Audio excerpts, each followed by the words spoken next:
करवाया गया है, इसके बारे में। देखिए, आज का जो प्रेस कॉन्फ्रेंस यहाँ पे आप सब लोग पत्रकार बंधु मेरे सामने एकत्रित हुए हैं, इसका विषय ये है जो मुरादनगर जलालपुर रोड पर हमारे विजय शर्मा जी का 500 गज का प्लॉट है, उस पर निरंतर कब्जा करने का जो अशोक गुप्ता द्वारा प्रयास किया जा रहा है। पूर्व में भी आयुष त्यागी के नाम से जो प्रयास किया गया था, वो हम लोगों के एकता अखंडता को देखते हुए वो प्रयास उनका निरस्त हो गया था। लेकिन फिर से प्रशासनिक दबाव बनाकर प्रशासन को पैसा देकर विजय शर्मा जी को उस प्लॉट को या तो खाली करने का, या वहाँ के जो चौकी इंचार्ज हैं, चामुंडा चौकी इंचार्ज नवीन कुमार, वो लगातार उस पर बुलडोजर चलाने का इनको बार बार धमकी दे रहे हैं। सर क्या कहना है, आपने कहा है कि मारने की भी धमकी दिया जा रहा है, जी। तो फिर इनके बेटे को दिया जा रहा है, फिर अशोक गुप्ता जी द्वारा शुभम को मारने की धमकी दी जा रही है निरंतर। शुभम को किसी न किसी माध्यम से मैसेज पहुंचाते हैं कि इस प्लॉट को छोड़ दीजिए, नहीं तो आपको जान से मार दिया जाएगा। क्या लगता है बीजेपी के राज में अगर इस तरीके से गरीब लोगों पर बुलडोजर चलाया जाएगा तो क्या सरकार दोबारा फिर से आ सकेगी? देखिए, भारतीय जनता पार्टी का काम करने का तरीका मुझे को लगता है सिर्फ कागजों में बचा है। निरंतर जिस प्रकार से ये इस न्याय को 4 साल हो गए हैं, और आप देखिए कागज भी इनके पास स्पष्ट है, और इनके खुद के एसडीएम पे लिखा हुआ, खुद का एसडीएम नहीं मान रहा। तो ये किस प्रकार का प्रशासन है, किस प्रकार का शासन है, किस प्रकार का ये हम किस सूबे के मुख्यमंत्री में रहते हैं। जैसे आपने इससे पहले एडवोकेट प्रेस कॉन्फ्रेंस करवाया था, वहाँ पर आपने कहा था हाल ही दिनों में न्याय मिल जाएगा, लेकिन नहीं मिला है। अब आज फिर यहाँ पर प्रेस कॉन्फ्रेंस था, तो क्या लगता है आगे अगर नहीं मिलता न्याय तो कहाँ जाएगा? देखिए, मैं आपको बताता हूँ, इससे पहले जब हमने प्रेस कॉन्फ्रेंस की थी तो उन लोगों पर दबाव बना था, तो वो कुछ समय के लिए करीबन 20 से 25 दिन के लिए शांत हो गए थे।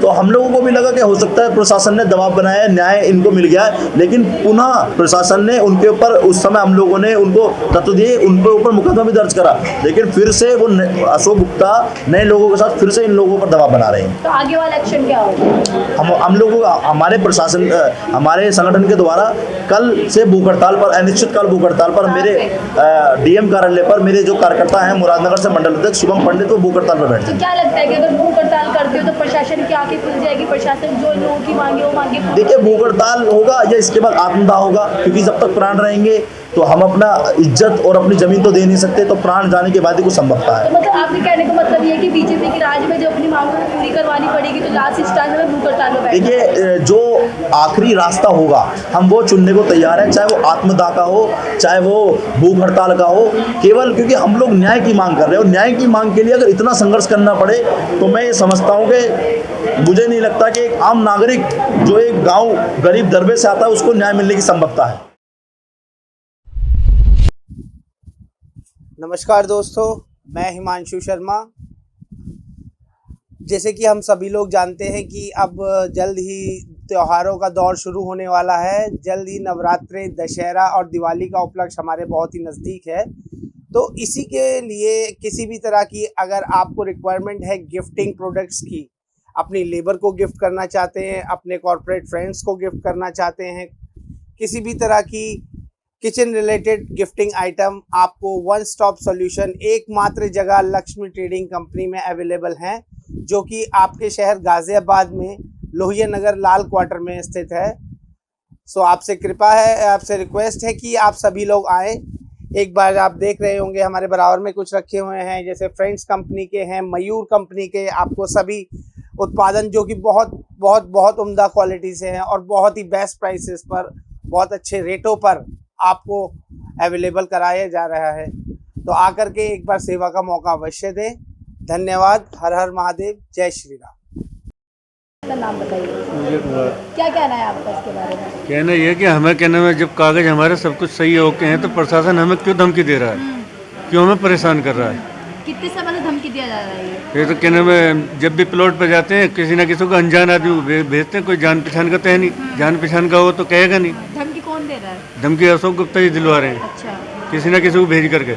नाम पार्टी से विलोम करते, पार्टी हमें पता नहीं कौन है। क्या है? धमकी किस लिए दिया जा रहा है? धमकी ये दी जा रही है कि इस प्लॉट को छोड़ दिया जाए, वरना तुम्हें कहने में यहाँ से उठवा दिया जाए। कैसे? क्या उनका है जो वो अपना दबदबा दिखा रहे हैं? पता नहीं कैसे क्या कागज दिखा रहे हैं, सब बता रहे हैं। प्रशासन तक को भी कहने में कागज दे रखे हैं, उसके बाद भी हमें धमकी। क्या कहना है इसके बारे में? प्रशासन का ये कहना है कि जब तक कोई निर्माण नहीं होगा, जो रोके इस पर कोई वो नहीं करेंगे जब तक हमें आदेश ना मिल जाए। प्रशासन इसका मतलब अनसुना कर रही है? हाँ जी, अनसुना कर रहे हैं। अच्छा, ये बताइए, ये भी कहा जा रहा है कि आपके बेटे को मारने की धमकी दी जा रही है। बेटे को क्या, मुझे भी, मैं मिलता हूँ तो मुझे भी धमकाते हैं, मुझे भी करते हैं। जी हाँ, प्लॉट पे जाते हैं। अरे इस हिसाब से तो जब प्लॉट पे ना जाता हम धमकाने वाला कौन होगा? अनजान व्यक्ति आते हैं, अब उन्हें क्या पहचाने हम? बता देते हैं, एक आध बता देते हैं, गुप्ता जी ने भेजे हैं, तो हम किस किस को वो करें पहचाने, ये बताओ। अनजान आते हैं, धमके देते हैं। अच्छा, क्या लग रहा है बीजेपी के राज में इस तरीके से गरीब लोगों को न्याय मांगने पड़ रहा है, तो क्या लगता है दोबारा 2024 में बीजेपी आ पाएगी? नहीं, हमारे मुख्यमंत्री जी का तो कहना ये है कि कहना न्याय मिलना चाहिए हर एक को, न्याय मिलना चाहिए, ये बोलते हैं। हाँ जी। और उसमें मुख्यमंत्री जी तो हर जगह नहीं घूम रहे, अब घुमा फिर कहते हैं कि गांव से, वहाँ से छोड़ के, शहर से छोड़ के गांव में आ गए हैं। वो गांव ही तो है जिसका ये मसला चल रहा है, और वो घुमा फिर में यही आ रहा है अशोक गुप्ता। इस पर 3-4 मुकदमे भी चल चुके हैं, चल रहे हैं, और क्या नाम है उसमें एस उसमें जो ये जा भी चुके हैं जेल, उसके बावजूद भी परेशान कर रहे हैं। अच्छा, आज दूसरी बार आपने यहाँ पर प्रेस कॉन्फ्रेंस करवाया है, इससे पहले हड़प्पी में करवाया था, आपको लगा कि वहाँ पर न्याय मिल जाएगा, लेकिन नहीं मिला। अगर आगे भी न्याय तो ये हुआ ना कि बीच में हमें रोक दिया गया, मतलब ये हुआ कि शांत हो गए, तो हमें ये लगा कि हमें मिल गया।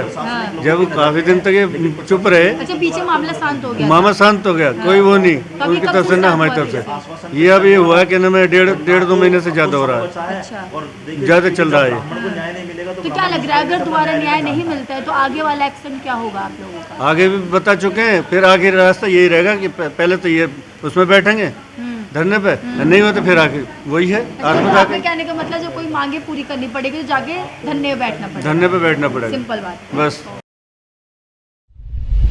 जिस प्रकार से पूर्ण में भी 2 महीने पहले आपकी और हमारी प्रेस वार्ता के माध्यम से बात हुई थी, अशोक गुप्ता नामक व्यक्ति जो निरंतर, जो मेरे कार्यकर्ता हैं शुभम शर्मा और जो उनके पिताजी हैं विजय शर्मा, निरंतर उनको परेशान कर कर निरंतर उनके प्लॉट पर दबाव बना रहे हैं। इनका जो प्लॉट है वहाँ पर मुरादनगर जलालपुर रोड पर, वह हड़पने का पूरा प्रयास कर रहे हैं। इससे पूर्व में हम लोगों ने प्रयास किया था और प्रयास के अंत में ये पाया गया कि वह प्लॉट विजय शर्मा जी का ही है, लेकिन अभी कुछ तत्वों के साथ मैं आप सब पत्रकारों के बीच में हूँ। देखिए, जिस प्रकार से राजस्व विभाग की जानकारी आप सबको भी होगी, मैं भी बता देता हूँ। जब किसी प्लॉट की नपाई या तुलाई होती है या कोई विवादित प्लॉट होता है तो उस प्लॉट को नपाई करने के लिए दोनों पक्षों को वहाँ पर बुलाया जाता है, लेकिन इस प्लॉट की नपाई 3 से 4 बार की गई, जिसकी उपस्थिति केवल अशोक गुप्ता की रही।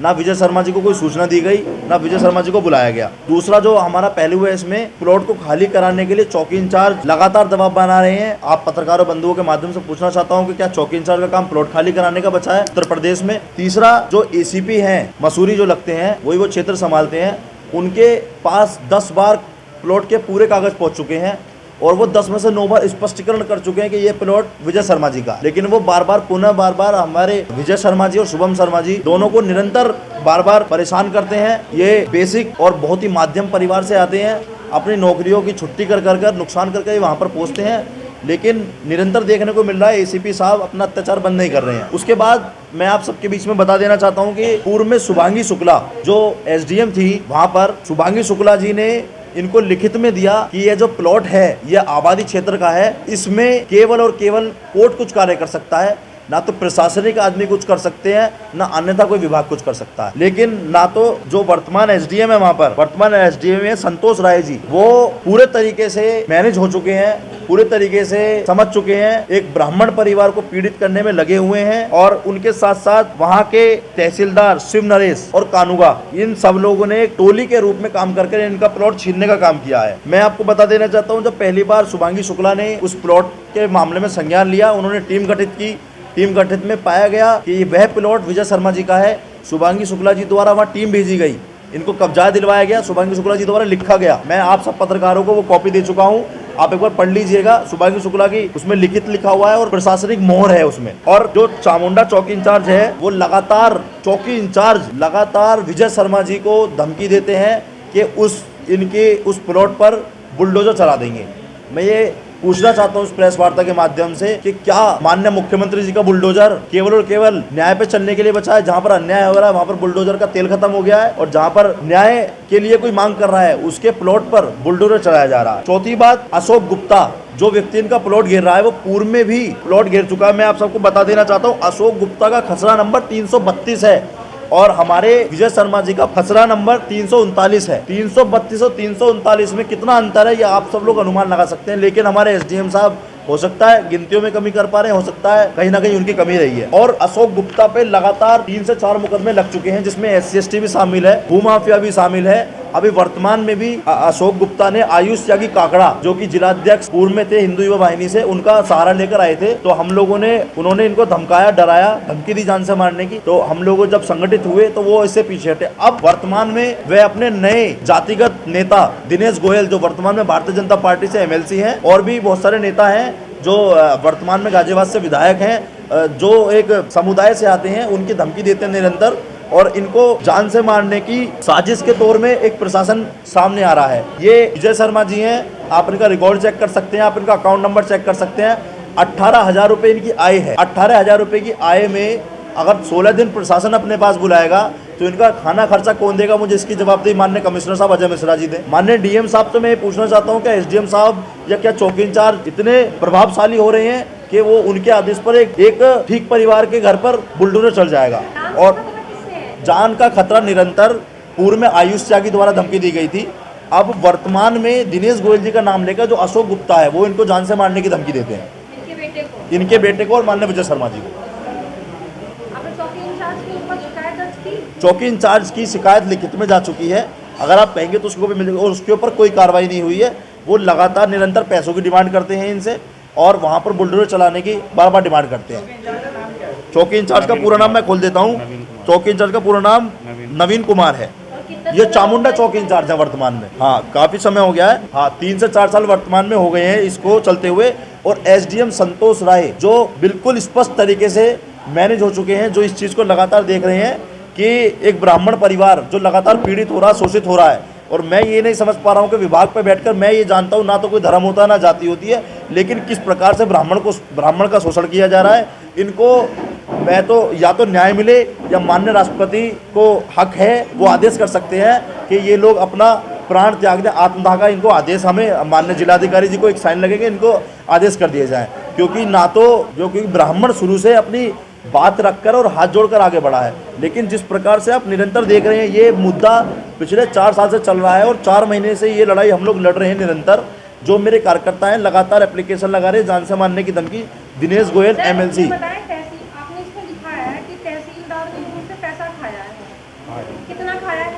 देखिए, ये स्पष्टीकरण मैं आपको नहीं कर पाऊंगा, पर हाँ, क्योंकि मैं आपको बता, ऐसा है, इन लोगों से मांग इसलिए नहीं की जा रही क्योंकि जो अशोक,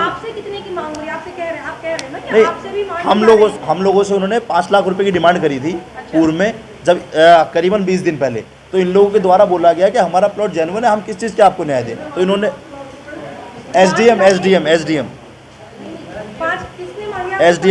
संतोष राय, SDM संतोष राय, तहसीलदार शिव नरेश जी।